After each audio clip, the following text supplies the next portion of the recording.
Hi friends, കുട്ടി ഷെഫിൻ്റെ പുതിയ വീഡിയോയിലേക്ക് ഏവർക്കും സ്വാഗതം. ഫ്രണ്ട്സ്, അപ്പം ഒരു അടിപൊളി ചിക്കൻ റെസിപ്പിയിലാണ് നമ്മൾ വന്നിട്ടുള്ളത്. ചിക്കൻ റോസ്റ്റ് നമുക്ക് വളരെ എളുപ്പത്തിലും അതുപോലെ പെട്ടെന്നും തയ്യാറാക്കാൻ പറ്റുന്ന ഒരു റെസിപ്പിയാണ്. അപ്പോൾ നമുക്കിത് എങ്ങനെ പ്രിപ്പയർ ചെയ്യണമെന്ന് നോക്കാം.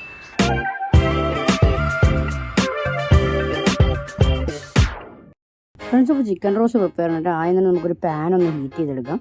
നമ്മൾ പാൻ ഹീറ്റ് ആകുമ്പോഴത്തേക്കും അതിനകത്തേക്ക് നമുക്ക് ഓയിൽ ആഡ് ചെയ്യാം. അപ്പോൾ ഞാൻ ഉപയോഗിച്ചിരിക്കുന്നത് കോക്കനട്ട് ഓയിലാണ്. മാക്സിമം കോക്കനട്ട് ഓയിൽ തന്നെ ഉപയോഗിക്കുക, എന്നാലേ നമുക്ക് നമ്മുടെ റെസിപ്പിക്ക് അത്രയും ഫ്ലേവർ കിട്ടത്തുള്ളൂ.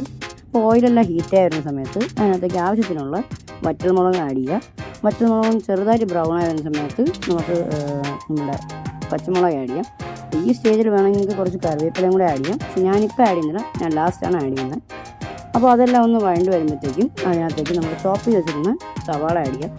ചോപ്ഡ് സവാളയാണ് നമ്മൾ ഇതിനകത്തേക്ക് ഉപയോഗിക്കുന്നത്. അത് തന്നെ ഉപയോഗിക്കാൻ ശ്രമിക്കുക, പെട്ടെന്നൊന്ന് വഴണ്ട് കിട്ടാനാണ്.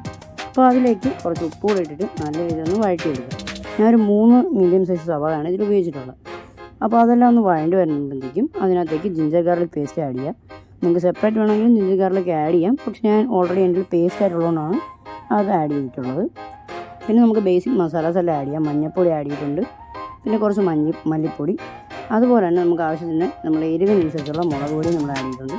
ബേസിക് മസാലാസ് മാത്രമേ ആഡ് ചെയ്യുന്നുള്ളൂ, ഞാൻ വേറെ എക്സ്ട്രാ ആയിട്ടൊന്നും ആഡ് ചെയ്യുന്നില്ല. അപ്പോൾ ഇതെല്ലാം ആഡ് ചെയ്തതിനു ശേഷം നന്നായിട്ടൊന്ന് വഴറ്റുക. പിന്നെ വഴറ്റുമ്പോൾ ശ്രദ്ധിക്കുകയെന്ന് പറഞ്ഞാൽ എപ്പോഴും ലോ ഹീറ്റിൽ വയ്ക്കാൻ ശ്രമിക്കുക, ഇല്ലയെന്നുണ്ടെങ്കിൽ നമ്മൾ മസാല പെട്ടെന്ന് കരിഞ്ഞാൻ ചാൻസ് ഉണ്ട്. ഏറ്റവും ലാസ്റ്റ് ആഡ് ചെയ്ത് കുറച്ച് ഗരം മസാലയാണ്.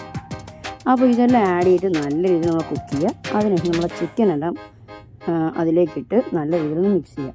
അപ്പോൾ നമ്മളെ എല്ലാ ചിക്കനിലും ഈ മസാല കോട്ടാവുന്ന രീതിയിൽ വേണം നമ്മൾ മിക്സ് ചെയ്യാൻ. അപ്പോൾ എല്ലാം മിക്സ് ചെയ്ത് കഴിഞ്ഞതിന് ശേഷം നമുക്ക് അതിനകത്തേക്ക് ചിക്കൻ കുക്കാവാൻ ആവശ്യമുള്ള വെള്ളം നമുക്കൊന്ന് ഒഴിച്ചു കൊടുക്കാം. വെള്ളമെല്ലാം ഒഴിച്ചതിന് ശേഷം നമുക്ക് ചിക്കൻ ഒന്ന് അടച്ച് വെച്ച് ഒരു 10 മിനിറ്റ് കുക്ക് ചെയ്യാം. ഫ്രണ്ട്സ്, ഇപ്പോൾ നമ്മൾ ചിക്കനെല്ലാം നല്ല കുക്കായി റെഡിയായി വന്നിട്ടുണ്ട്. ഇനി നമുക്ക് ഈ വെള്ളമെല്ലാം ഒന്ന് റെഡ്യൂസ് ചെയ്ത് സെറ്റാക്കി എടുക്കണം.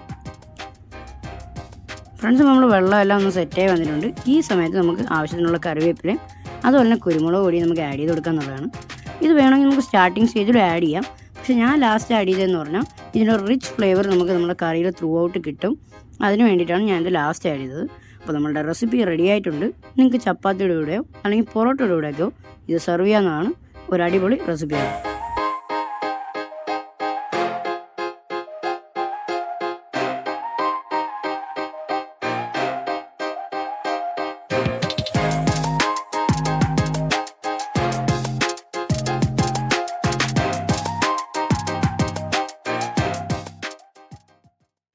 ഫ്രണ്ട്സ്, അപ്പോൾ ഇന്നത്തെ ഈ റെസിപ്പി നിങ്ങൾക്ക് അവർക്ക് ഇഷ്ടമായി ഞാൻ വിശ്വസിക്കുന്നു.